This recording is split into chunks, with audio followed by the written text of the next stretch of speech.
இடம்பொருள் நேயர்களுக்கு வணக்கம். ஸோ இன்னைக்கு பார்த்தீங்க அப்படின்னா பாக்யலட்சுமி சீரியலில் ஒரே ஒரு விஷயம் மட்டும் தான் இன்றைக்கி ஃபுல் எபிசோடில் எப்படி ஈஸ்வரி கிட்டக்க தன்னுடைய உண்மையை இப்படி ஒரு பெரிய சம்பவம் நடந்துச்சு அப்படிங்கிறத கோபி சொல்கிறாருங்கிறது தான்.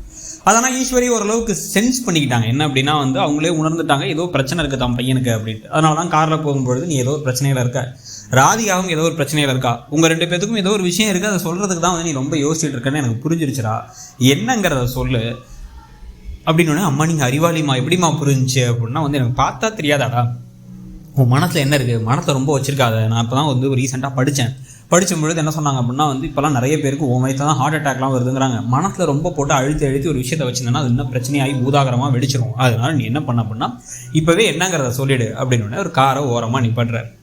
நிப்பாட்டிட்டு இல்லைம்மா அதை எப்படி சொல்கிறதுன்னு தான் அப்படின்னா, பரவாயில்லடா சொல்லுடா, என் கிட்ட தான் நடா சொல்கிறா, என்னடா சொல்லுடா அப்படின்னோடனே, நீங்கள் இப்போ திடீர்னு பாட்டி ஆகிட்டீங்கன்னா உங்களுக்கு எப்படி இருக்கும் அப்படின்னு கேட்குறேன். நான் தான் பாட்டி ஆகிட்டேன்டா, 3 குழந்தைங்களுக்கு பாட்டி ஆகிட்டேன், செடியன் குழந்தைக்கு கொல்லு பாட்டி ஆகிட்டேன் அப்படிங்கிறாங்க. இன்னமும் நிலா பாப்பாவை அந்த பேரில் கூட அவங்க சொல்கிறதுக்கு ரெடியாக இல்லை.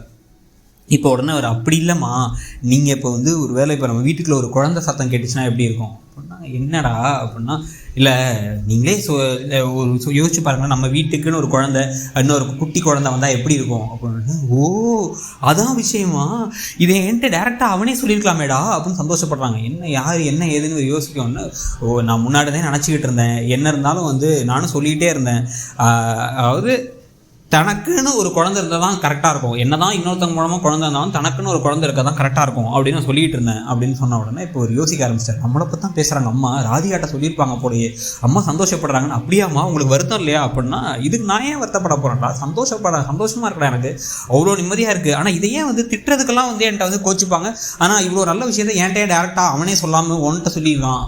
அவனே வா அப்படின்னா, ஆமாம் எழுது தானே, அமிர்தா ப்ரெக்னெண்ட்டாக இருக்காளா அப்படின்னு ஷாக் ஆகிட்டார்.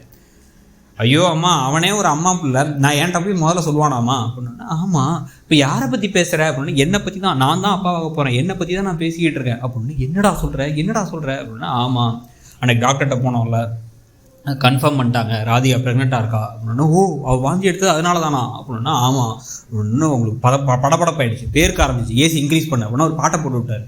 அப்புறம் பாட்டை ஆஃப் பண்ணிட்டு ஏசி இன்க்ரீஸ் பண்ணி தண்ணியை கொடு அப்படின்னு தண்ணி குடிச்சு, என்னடா நினச்சிட்டு இருக்கா உன் மனசில் அப்படின்னா, தெரியாமல் நடந்துருச்சுமா அப்படின்னா, வாயில் ஏதாவது வந்துடப்போகுது அப்படின்ட்டாங்க. இல்லைம்மா அப்படின்னா, என்ன நினச்சிருக்க, இதெல்லாம் ஒத்து வராது, உனக்கு ஒரு சந்தோஷமாக இருந்துச்சுல்ல, நான் சந்தோஷப்பட்ட உடனே உன் முகத்தில் சந்தோஷம் தெரிஞ்சிச்சு, ஆனால் இது சரியில்லடா கோபி, பெரிய பிரச்சனையாயிடும். இந்த சமயத்தில் எப்படி நடந்துச்சு அப்படின்னா, முன்னாடி காலத்துலலாம் நடக்கும், உன் சித்தப்பா ஒருத்தருக்கு உன்னோட வயசு கம்மின்லாம் நடந்திருக்கு, ஆனால் அந்த மாதிரிலாம் இப்போ கிடையாது, இப்போ இருக்க காலகட்டம் வேறு, உன் பிள்ளைங்களும் பெருசாகிட்டாங்க, இவளுக்குமே ஒரு பொண்ணு இருக்குல்ல அப்படின்னா, அவள் என்ன நினைக்கிறா, வேணாம் தானே நினைக்கிறா அப்படின்னா, இல்லை அவள் இன்னொரு குழந்தை இருந்தால் தான் எங்களுக்கு ஒரு ஆதாரமாக இருக்கும்னு நினைக்கிறா, எங்கள் உறவுக்கு அவங்க அம்மாவை தான் நினைக்கிறாங்க அப்படின்னா, அவங்களுக்கு வேற இல்லை, இவளுக்கு அறிவு இல்லையா அப்படிங்கிறாங்க. ஆனால் இதே விஷயம் தான் இவங்க அமிர்தாட்ட சொன்னாங்க, கேட்டால் வயசு வித்தியாசம் மட்டும்தான் இருக்குங்கிறாங்க. ஸோ அதனால் இப்போ என்ன சொல்கிறாங்கன்னா, உனக்கு 3 குழந்தைங்க இருக்குது, ஏற்கனவே ஜெனி அப்பா நீ கல்யாணம் பண்ணதுக்கே ஓவராக பேசுகிறாரு, மற்ற சொந்தக்காரங்க கேள்வி கேட்குறாங்க. இந்த சமயத்தை இதுலாம் சொன்னோன்னா யாருமே ஏற்றுக்க மாட்டாங்க. உன் பிள்ளைங்களை விட்டு நீ தனியாக எங்கேயாவது கண்காணாத இடத்துல இருக்க மாதிரி ஆகிடும். எங்களை நம்பி பாக்கியாக இருக்கா, எங்களை விட்டு போகாமல் எங்க கூடவே இருக்கா. இன்னொரு பக்கம் பார்த்தோன்னா பிள்ளைங்களும் பெருசாகிட்டாங்க.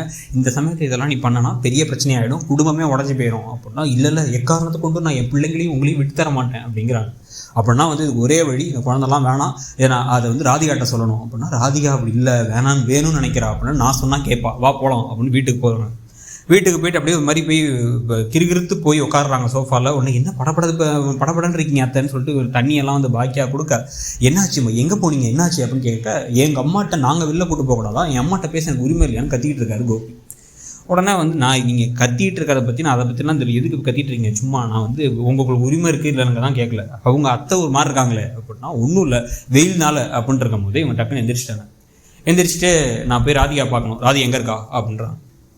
ஒன்று ராதிகா எதுக்குமா வேணாமான்னா, படியெல்லாம் ஏறாதீங்க முட்டி வலிக்கும் அப்படின்னா அதெல்லாம் கேட்கல.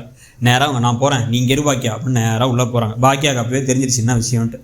அம்மாவுக்கு தெரியும் விஷயம்னு இவர் கண்ணை காமிக்கிறாரு கோபி ராதிகா கிட்டக்க. ராதிகா எந்திரி பார்க்குறாங்க. பார்த்து என்னன்னு கேட்டால், கர்ப்பமாக இருக்கியா, எத்தனை மாதம் அப்படின்னு கேட்டால், 2 மாதம் நினைக்கிறேன், ஸ்கேன் எடுத்தால் தான் தெரியும் அப்படின்னா, சரி என்ன முடிவு பண்ணியிருக்க அதெல்லாம் நான் சொல்கிறேன், இந்த குழந்தை உங்களுக்கு வேணாம் இப்போ அப்படின்னோடனே டக்குன்னு கடுப்பாயிட்டாங்க ராதிகா.